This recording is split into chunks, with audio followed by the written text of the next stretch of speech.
This is a coaster that I feel like no one ever really thinks about when it comes to Disney, but today we're gonna be reviewing Indiana Jones et le Temple de Peril. I have no fucking clue how it's pronounced. But it means Indiana Jones and the Temple of Peril, and it was the first looping coaster at Disneyland Paris, specifically in Parc Disneyland, opening 1 year after the park itself. Now, this is a classic ride, and it's in the very back of the park, but it's also a forgotten coaster, it seems. No one really ever talks about this, except when people complain about it, because this thing does not have the best reputation. By far, the majority of reviews I've heard mention it being too rough for its own good, and I've even heard people compare its horridity to Vekoma SLCs. But it also does have a small fan base, which is really nice to see. I rode this coaster in July of 2022. Let's talk about some technical stuff. It seems then that the expression copyright infringement doesn't translate. Indiana Jones is an Intamin Multi Inversion Coaster. It was the first ever of its model. Now this model is more well known for 8 and 10 inversion coasters like Colossus and Sick. But this one is quite different and not like the rest. You don't even know me. It has very different cars as well, and the layout, although custom, is pretty much the same as the TL59 layout of Pinfari's old pre-Cyclone model. The only Intamin that shares the same layout is Raging Spirits at Tokyo Disney Sea, which is an almost clone of Indiana Jones, except that one is a little larger and with some different profiling. I find it very odd that Intamin copied an old Pinfari layout, but you know what, I think it worked out pretty well. Indiana Jones opened in 1993, 2 years before the more well-known looping coaster Space Mountain, and it features these odd 12-rider trains with 6 rows only over 2 cars. The comfort of these are alright, there's not a whole lot of space, and you have the classic Intamin over-the-shoulder restraints, which are not the best for headbanging, but personally I didn't have a lot of problems with the comfort at all. And correct me if I'm wrong regarding the stats,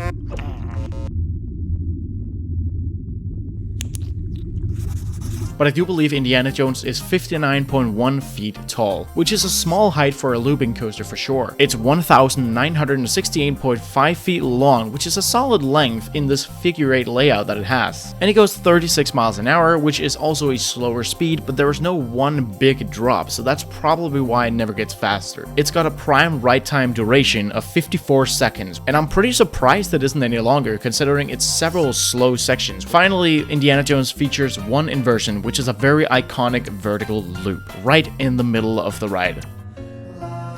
Shut your eyes, Murray, and don't look at it no matter what happens. The area has just the right jungle vibe. The closer you get to this ride, the more ruin and parts of the ancient temple that is around you see. And generally, it just looks really great. It's got this great brown color that mixes very well together with the temple. The supports of the ride also go very well along with the excavation articles. And generally, this ride just looks like it belongs with the theming and the foliage surrounding it. This is where I belong. All the brown, the support structure, the minecart looking trains, it all has a very solid presentation, and the general appearance of the ride is immersive. The ride itself looks really great. Don't call me Junior. Regarding the layout of Indiana Jones, you start out with a small turn that leads into a chain lift hill. At the top of the lift hill, you then have a small turnaround that throws you right into a drop. And here you'll find your first forces. I have to note that I only rode this ride in the very back row, but regarding some of the elements that are on this ride, I would take an assumption that the back row probably is the best place to sit as well. The first sign of which is the fact that the first drop gives some very nice floater airtime in the back that also feels quite sudden and stomach tickling, so it's a good start to the ride. After that, you ascend slowly without really any airtime, and then you have another small, slow turnaround that doesn't necessarily do anything.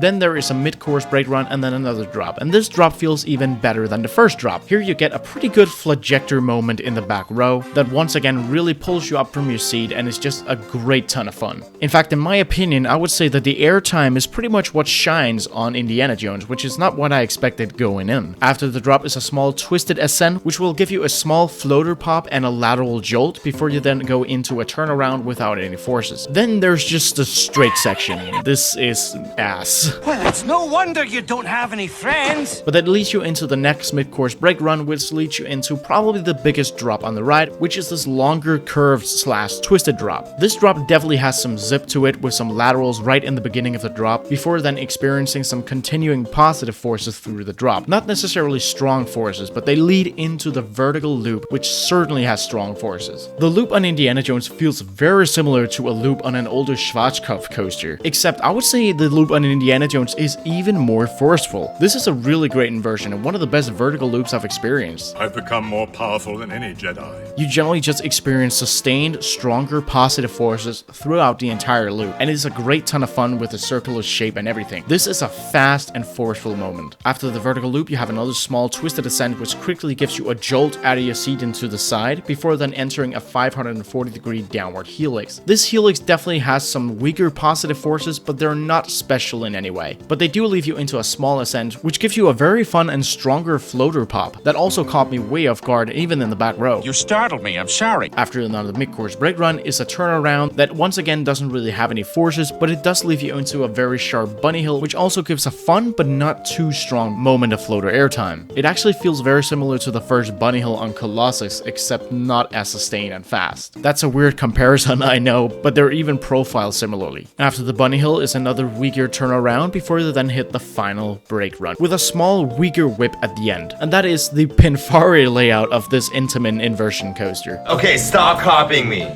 Stop copying me! It's a very odd layout, but it certainly packs a few good moments of really fun airtime, a few moments of positive forces, including a very forceful inversion, and a few moments of good speed as well. And regarding speed, let's talk about some of the pacing on this ride. Oh, you tired? Come on, Grandpa's tired. Grandpa's going to bed. While there are some fast sections, particularly the bottom of the drops, especially the curved drop as well as the vertical loop, and also the helix for that matter, the pacing overall suffers. A lot of the ride has a lot of slow turns without any real forces. These turns are very high as well. There's even the long straight section.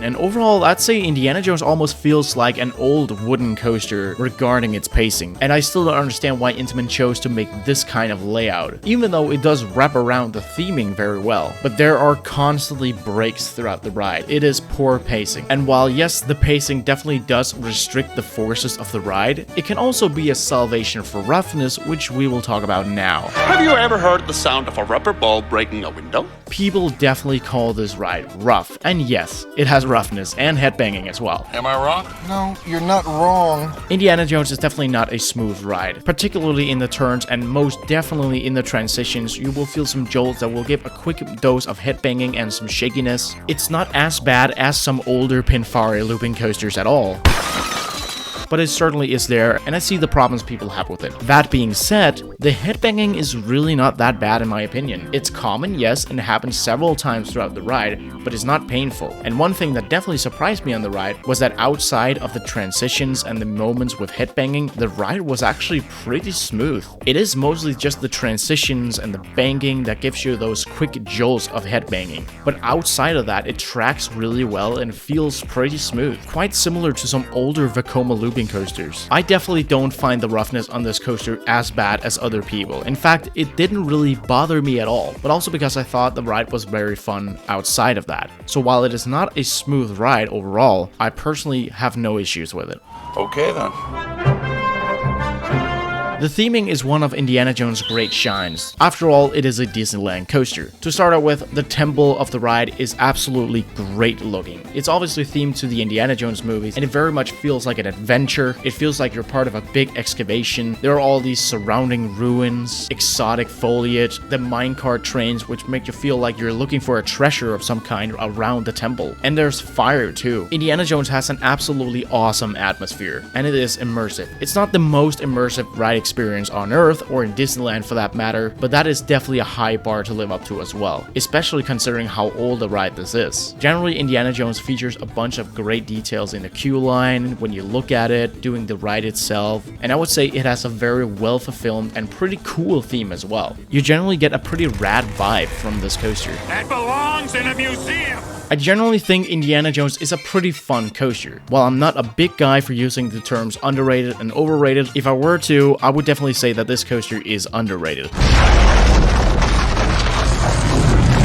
It has some quite surprising and fun forces, especially the airtime, and generally it does have a couple of great elements. It has a fantastic setting regarding the theming, but of course the pacing and smoothness are also definitely a low point. Overall, I think this ride deserves a solid 7 out of 10. It's a good thrill ride. Overall, not a great ride, but I had a lot of fun on it. Yes, I wish they would have done a more creative layout, something where more happens all the time, but I still think it's a good classic and I hope it stays. You can definitely see how long a way Intamin has come since 1999 D3, and I also definitely understand the people who don't like this coaster at all. But regarding the ones comparing it to an SLC, well, that does put my mind in a bit of a mystery. I don't see that at all. So yes, overall a fun thrill coaster, some fun forces, awesome theming, roughness, yes, but one I can live with. Let me know what you guys think of Indiana Jones or Raging Spirits at Tokyo Disney Sea. Generally, what do you think of Disneyland Paris?